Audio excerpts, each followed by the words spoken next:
Assalamualaikum warahmatullahi wabarakatuh. Selamat datang di channel Sederhana Luar Biasa. Di sini saya akan bikin teorinya topping boy atau topping frost. Bisa dikatakan topping boy, frost, Meksiko banyak lah. Ini untuk topping ini sebenarnya mudah-mudah sulit ya. Yang saya maksud mudah-mudah sulit itu gini. Kalau tahu teorinya, kalau dia hafal atau mengerti karakter topping itu, ya mudah. Tapi kalau belum tahu karakternya itu sulit. Intinya cuma satu, nggak boleh suhunya terlalu panas. Udah, teorinya udah di situ satu. Kuncinya sudah di situ satu ya. Kita pertama pakai butter. Butternya itu 300 ya. Ini butter untuk yang enggak begitu mengandung susu, itu beda juga dengan caranya yang butter terlalu banyak mengandung susu ataupun yang mengandung susu, alias premium sama yang menengah ke bawah. Contoh butter yang untuk menengah ke bawah itu Perlis, bisa BUS. Untuk yang VIP ataupun premium itu Korman. Masih banyak lagi. Untuk butter, kalau kita ya pakai butter yang menengah ke bawah, itu suhunya harus kisaran 30-an derajat ke bawah lah. Maksimal. Kalau butter Korman itu lebih dingin, lebih bagus asal nggak beku. 25 derajat Celcius sama ini 30 derajat Celcius. Ini bentar, kurang fokus.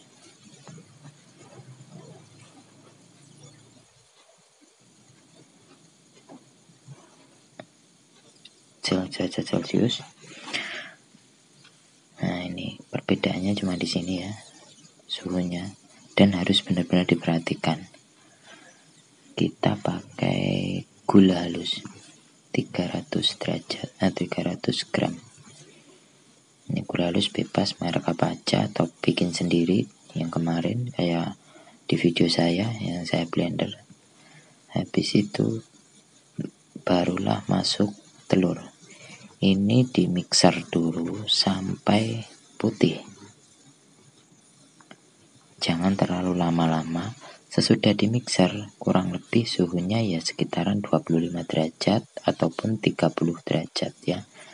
Ini yang untuk butter Perlis atau BUS tuh kurang lebih suhunya 30 derajat atau 25 derajat. Untuk catatan lagi, untuk yang pakai BUS ataupun Perlis, untuk mengurangi kos bisa pakai margarin. Terserah mau merek apa, Palmia atau apa, atau yang dari itu apa, Bulben atau gimana, terserah.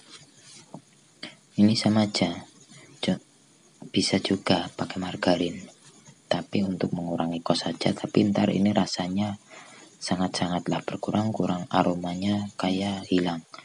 Kena margarin, rasanya jadi margarin gitu loh. Margarin tipis, rasanya margarinnya itu tipis, tapi ini rasa susunya hampir hilang gitu. Kalau ini kan cuma mengurangi kos, kalau niatnya sudah premium ya full ini aja sudah bagus. Tapi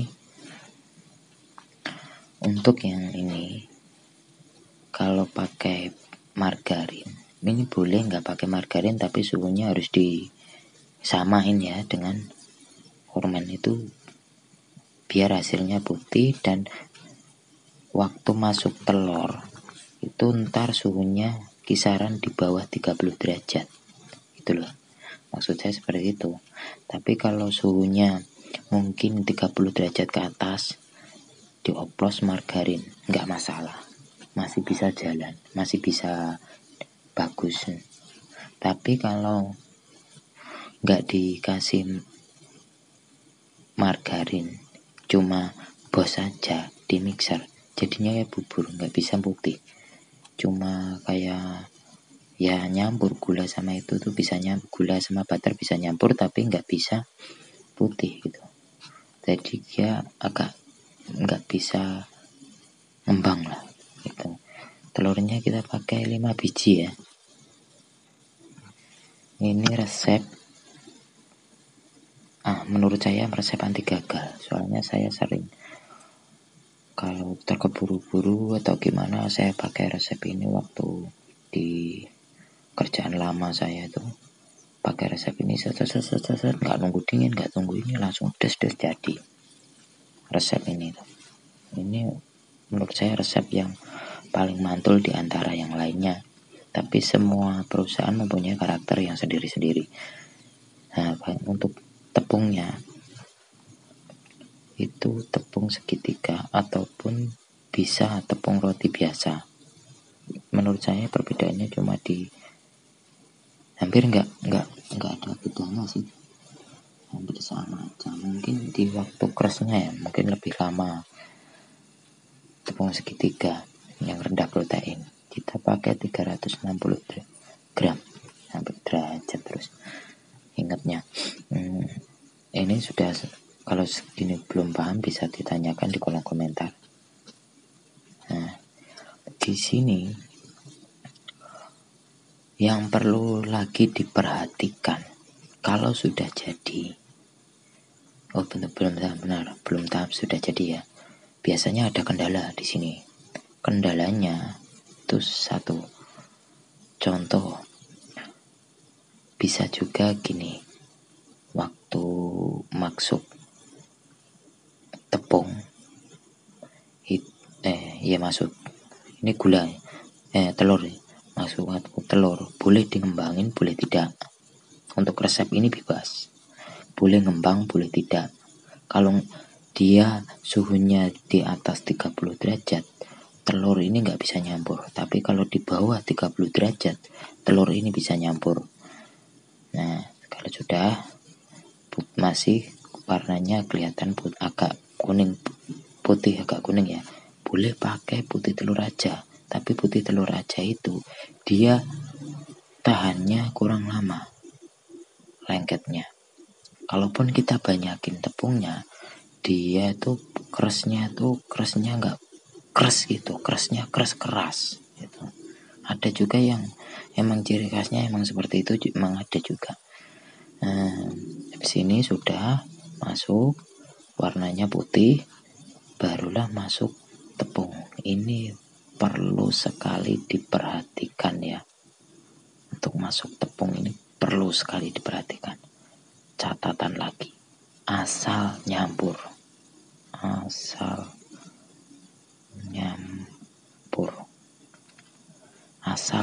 ya. Kalau ini mixernya terlalu lama, dia kalau benar-benar menyatu justru hasilnya jelek.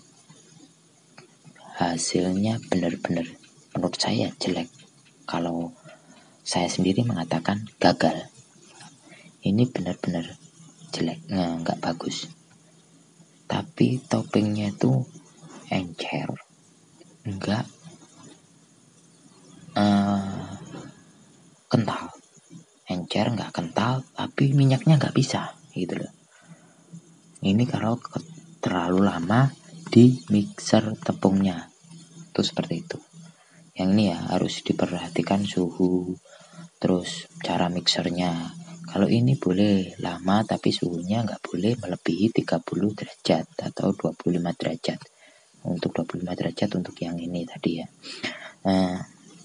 Kalau ini tuh terlalu lama, mungkin 1 menit 2 menit di mixer dengan speed tinggi, dia benar-benar menyampul, dia malah toppingnya tuh nggak bisa tebel, tipis. Dia setengah jam di luar itu minyaknya sudah pisah, apalagi suhunya melebihi ini langsung pisah dia. Nah di situ perlu diperhatikan ya, asal nyampur, yang penting tidak menggumpal, udah itu aja. Kalau kita takut kelamaan pakai spatula, asal tidak menggumpal, udah jadi, udah selesai. Nah itu, nih ya, ini untuk topping boy atau Meksiko. Perbedaannya boy sama Meksiko ya. Kalau di tempat saya dulu tuh boy itu yang agak ada mukanya, kalau Meksiko tidak ada. Meksiko itu nggak pakai muka, atau frost itu nggak pakai muka ya. Ini yang nggak pakai muka, tapi kalau pakai muka itu pakai pasta mocha, kurang lebih 1 tutupnya itu ya. Yang bagus merek Aroma, ada yang merek banyak, pokoknya masalah merek. Kalau pengen strong lagi rasanya pakai Essence Mocha. Semua di sini saya pakai bahasa isyarat ya, biar tahu cara, biar tahu. Soalnya ini menurut saya ya resep yang susah didapat sih. Sebenarnya sepele tapi susah didapat. Makanya saya bagiinnya ya agak pelit.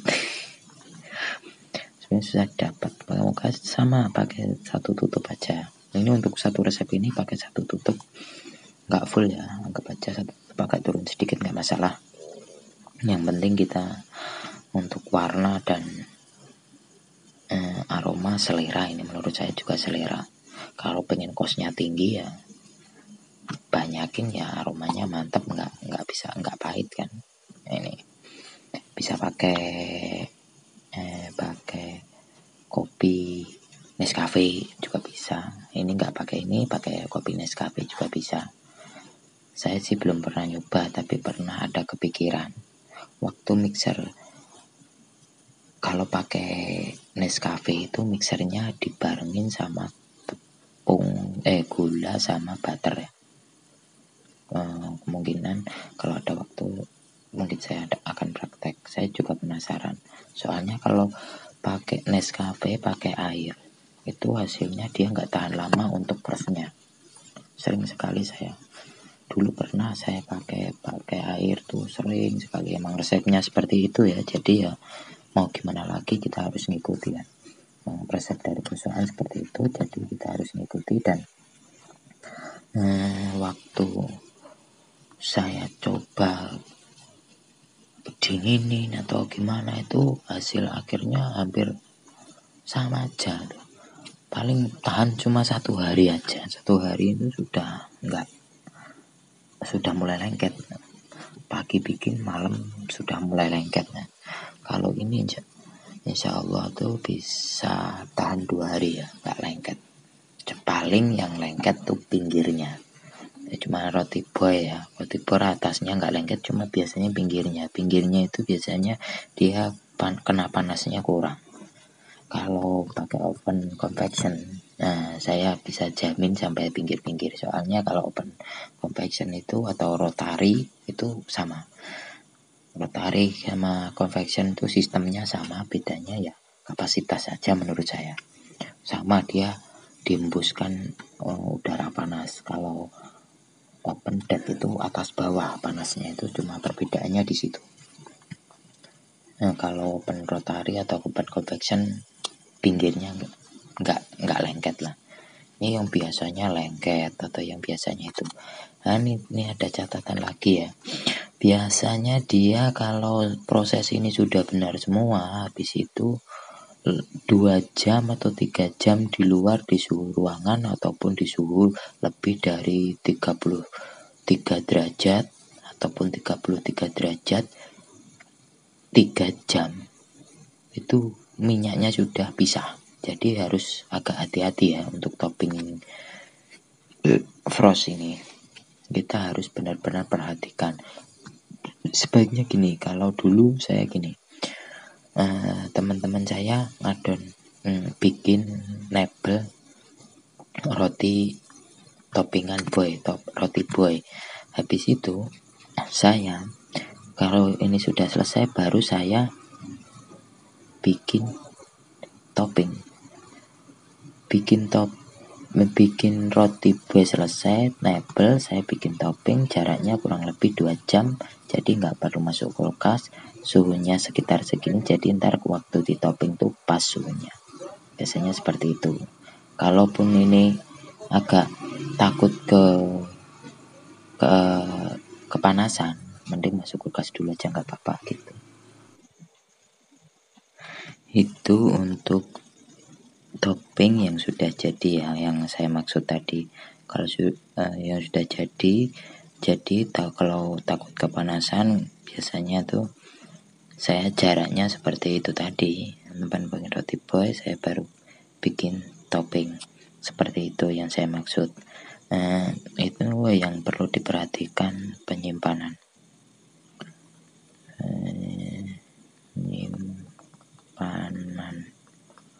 Maaf ya, tulisan saya jelek. Itu kalau penyimpanan topping yang sudah jadi itu seperti itu ya, nggak boleh melebihi 3 jam atau 4 jam ya. Kalau boleh disimpan untuk besok itu harus masuk kulkas. Kalau nggak masuk kulkas dia pecah, jadinya jelek, warnanya kuning. Topping kalau udah warnanya kuning, hasilnya kurang bagus, jadinya encer, nggak bisa. Crustnya itu nggak tahan lama, crust bisa cuma sebentar saja, habis itu dia lengket. Apalagi minyaknya kalau sudah pisah itu susah sekali ya. Ya biasanya kalau ngakalinya ya saya bikin lagi, habis itu saya campur gitu aja biar nggak buang-buang bahan. Tuh biasanya saya seperti itu. Untuk penyimpanan itu ya kalau bisa kisaran suhu ruangan atau itu tuh cuma 2 jam 3 jam tuh sudah mulai pecah biasanya.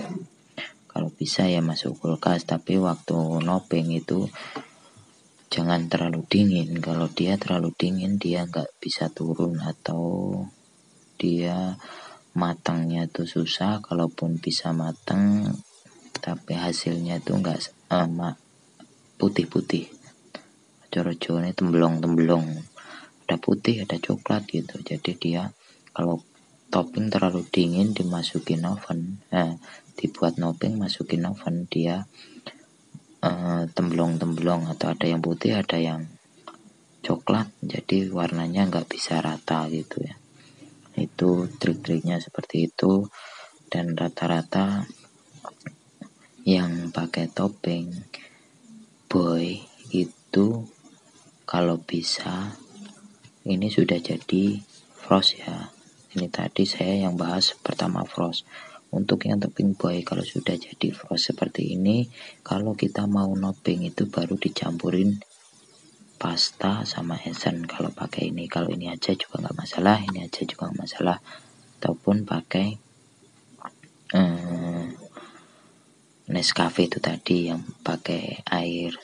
Tapi kalau yang saya maksud untuk langsung dimasukkan di butter sama gula awal mixer itu nggak boleh terlalu lama di luar ya. Tapi kalau pakai esen sama pakai ini itu penyimpanannya hampir sama dengan ini, tapi dia kalau disimpan kelamaan 2 hari 3 hari di kulkas dia warnanya cenderung gelap ya, tapi rasanya sama.